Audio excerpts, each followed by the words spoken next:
Hi guys, welcome back to the channel. My name is Alex from Mason Lifestyle. So I just did a collaboration this week with Style Maker Fabrics, who I absolutely love, and it's one of those 5 major websites that I buy all of my swimsuits, and I'll put a picture up.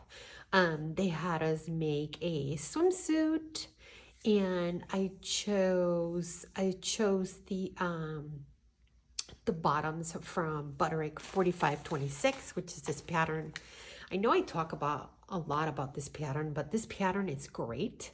It's a great beginner's pattern. You have a bunch of different options from a 1-piece to a 2-piece. You also get a cover up, and something that's not mentioned on the cover of this pattern, but this pattern has different bust cups, and that is absolutely fantastic. So if you are looking for a pattern that perhaps you are just starting out with doing a pattern, definitely kind of swimwear, definitely take a look at this pattern. It is really nice. It is still in print. You can still grab it, and I highly recommend it. Another pattern, if you are on the other side of the pond, is the Tilly and the Buttons Coralie. I know that I did a sew along for this pattern for Minerva, so definitely if you Google sew along Coralie Tilly and the Buttons, my sew along for Minerva will come up. And if you are looking for something a little bit more challenging, and this pattern is out of print, so I apologize about that, but this is Lisette pattern, Butterick 6360. She has another pattern, and I believe it's a 1-piece for swimsuits. Really nice pattern. It is also out of print, but if you're looking for something a little bit more challenging, this is a great pattern. And it has a bra support. It has gathers on the side. It's a cute, really nice tankini. So definitely just kind of think about it. I know that Megan Nielsen also has her, I believe it's called Cuddle Sew, but I don't quote me on that. But it's a really nice pattern if you are looking to do some indies. Know that Friday Pattern Company has a swimsuit pattern. I know that Classic Core also has a swimsuit pattern, so definitely check the reviews and look for a pattern that is within your size range, right? And that is, especially if this is your first time doing swimwear, that it's something simple, nothing complicated. Like this is a little bit more advanced. So definitely do these types of patterns for another time. But pick perhaps a 1-piece or a 2-piece if you're doing some sort of a bikini. McCall's also has some patterns, and just kind of go at it. But I wanted to give you guys a couple of tips as to what kind of keep in mind when you are sewing swimwear, because I think a lot of people don't talk about it. So I think it might be good that we do.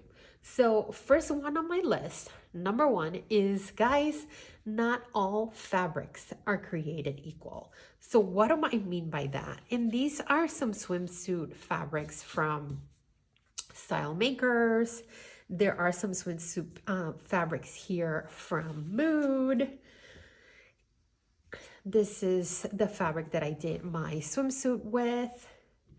And I highly suggest that you always order some sort of swatch of your fabric. What do I mean by that? So some swimsuit fabrics are a little bit more stable than others. And stable, by that I mean they're a little bit thicker, okay? So if you are new at sewing swimsuits, you want something that's a little bit more stable, something a little bit more thicker. So this is definitely a little bit more thicker, right? The fabric that I used, it's an in-between. It's not as thick as this one, but it's definitely an in-between. And I was working with it. I felt that it was a little bit more stable. Same with this one, right? And then you have your fabrics that are like this one that I got from Vogue Fabrics.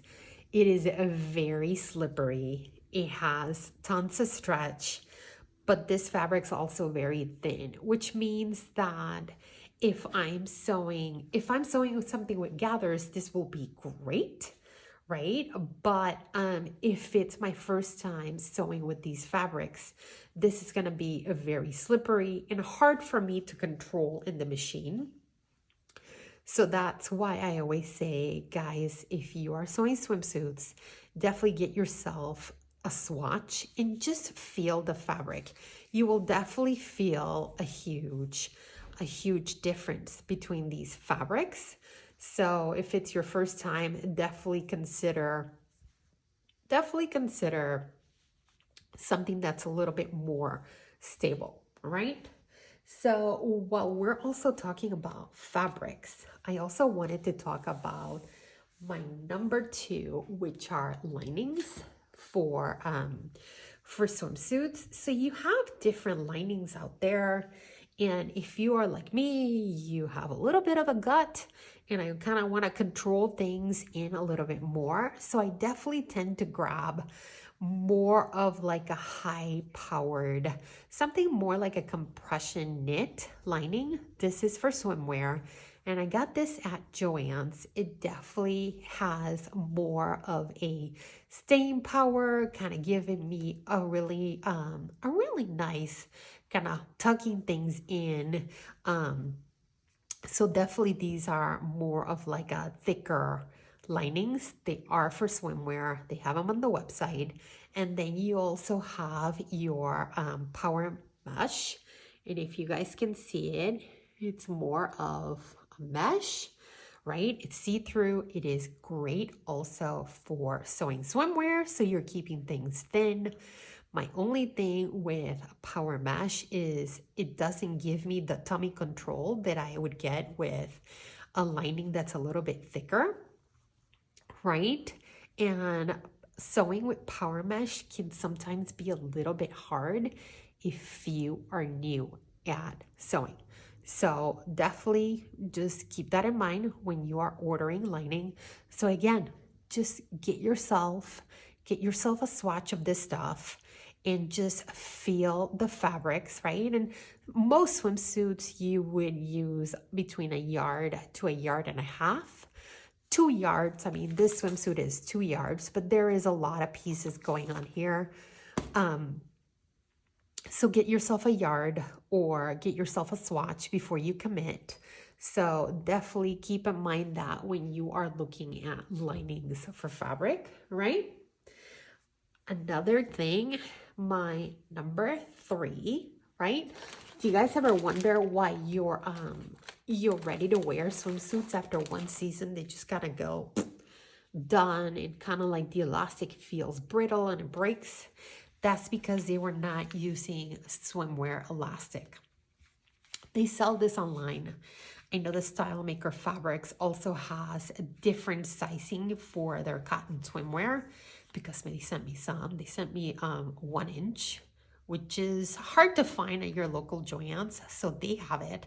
They have a whole bunch of different sizes, but I usually recommend that you do the 3/8 inch elastic or 1 centimeter.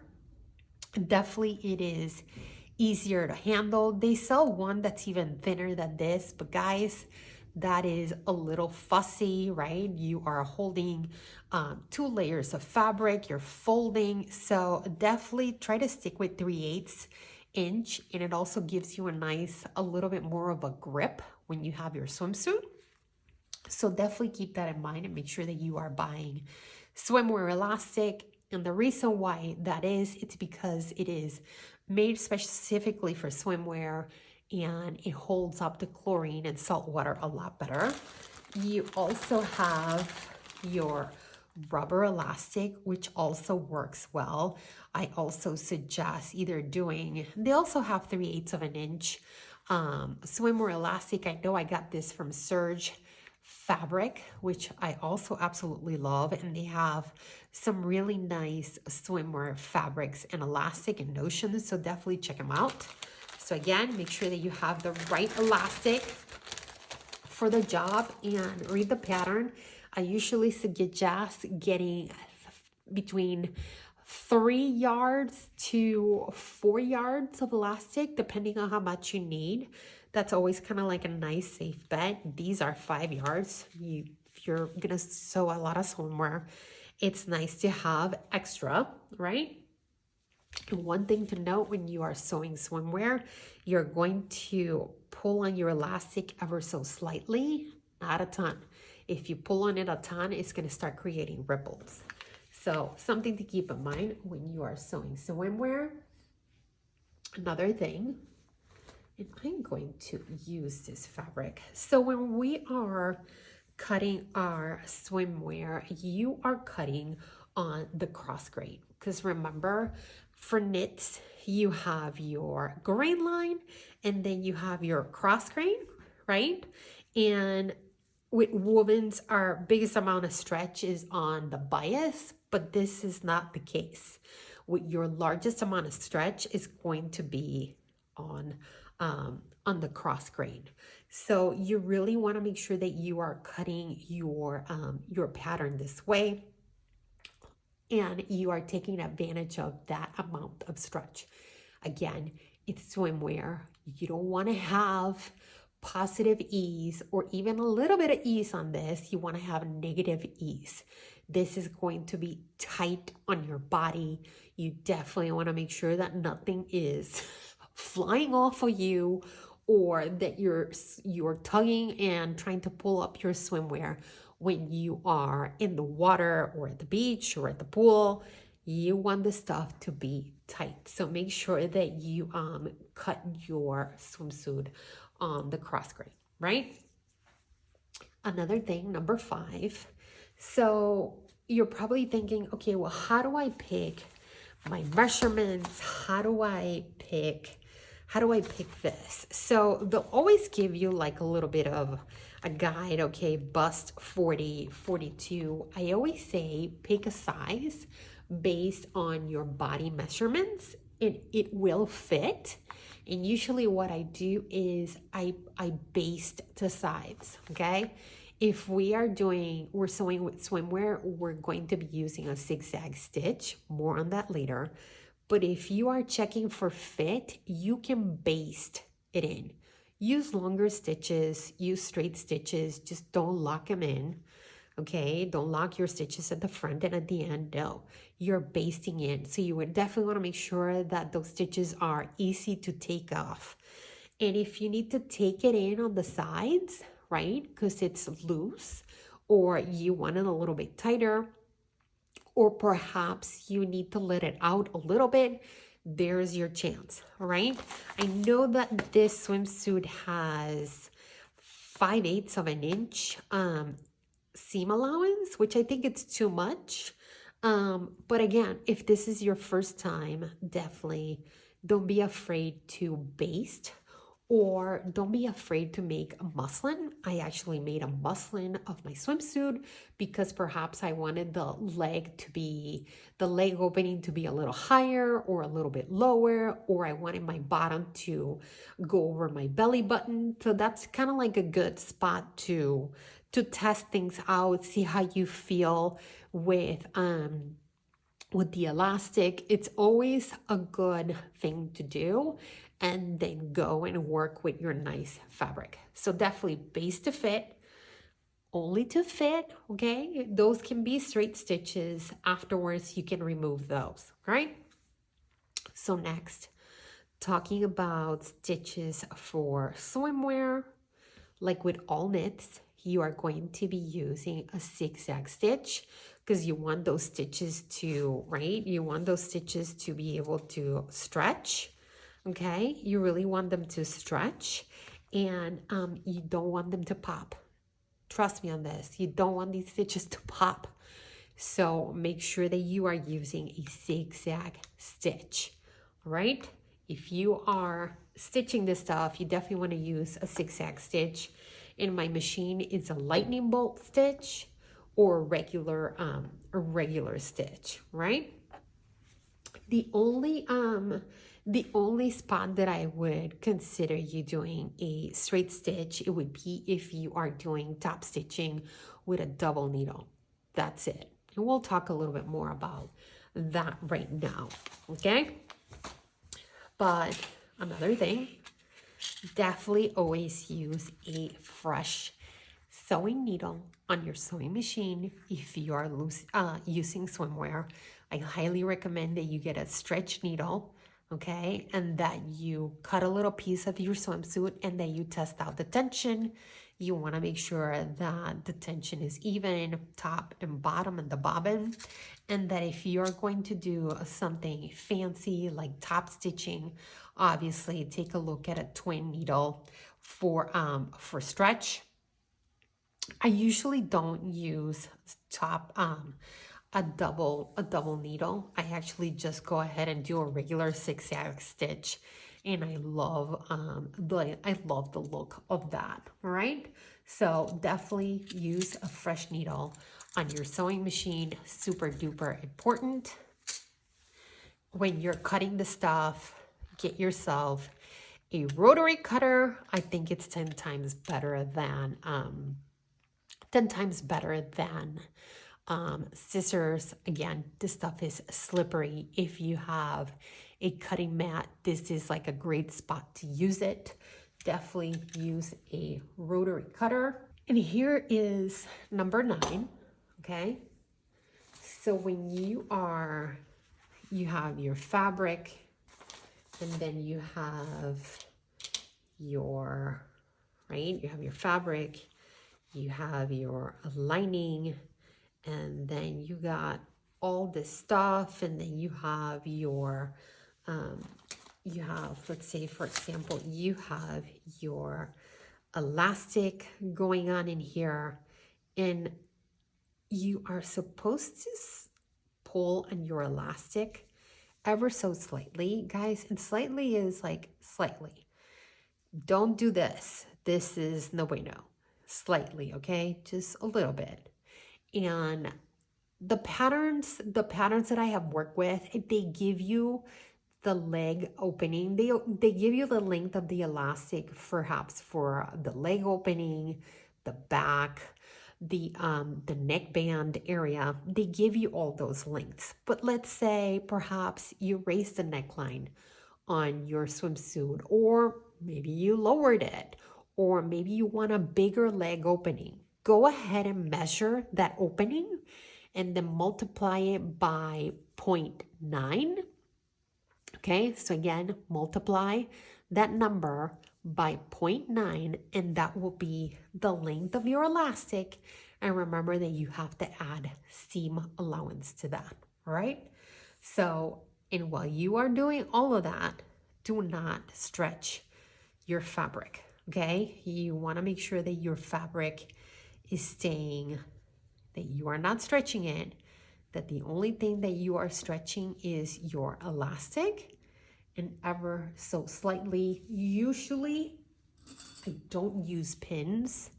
What I use are these clips from Clover, and I believe these are quilting clips, but I love this stuff when it comes to swimwear because you have a couple of layers, you have the elastic, this stuff is pretty slippery, so pins are not so great. So I'll put a link to these, but I know they have them at Joann's, and most fabric stores will have these. I highly recommend that you use these. They're very useful, especially if you have, maybe you're working with like faux leather, quilting, or just something else that's really thick that your pin is like, yeah, not today. These are great for that, okay? And guys, last but not least, number 10, don't even bother with your iron. Swimwear, you do not iron the stuff. Don't even turn it on. Don't even look at it. So if you're one of those people that don't like ironing, swimwear might be your thing. All right, guys, I hope you liked this video. And if you liked it, please give it a thumbs up. If you have any questions, go ahead and leave them below. And I went ahead and added pictures of all of these items and links to the website. So if you have any questions, just go over there. I will see you next time. Bye.